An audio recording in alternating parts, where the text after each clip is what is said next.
Si sot të shkarkoi Erion Veliajn si kryetar të Bashkisë së Tiranës, tashmë i takon presidentit të Republikës të dekretojë datën e zgjedhjeve të reja, nëse Veliajn nuk do ta ankimojë vendimin në gjykatën kushtetuese.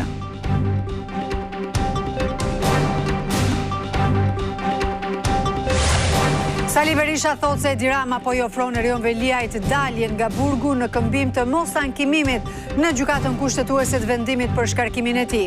Berisha komenton edhe vendosjen e Belinda Ballukut në krye të fushatës së Partisë Socialiste për Tiranën.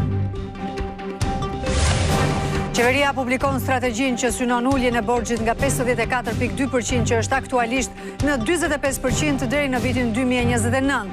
Synimi e reduktimi i borxhit në valutë të huaj, zgjatja e afatit borxhit të brendshëm dhe zhvillimi i tregut të titujve shtetëror.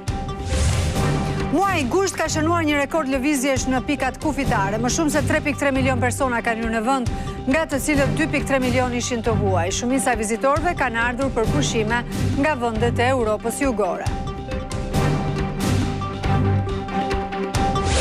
Gjykata penale e Parisit të dënoi sot me 5 vite burg ish presidentin francez Nicolas Sarkozy. Ai u shpall fajtor për bashkëpunim kriminal me ish diktatorin libian Muammar Gheddafi. Avokatët thanë se do të apelojnë vendimin. Një tjetër val dronësh misterioz ngjallën frikë gjatë natës në disa qytete të Danimarkës.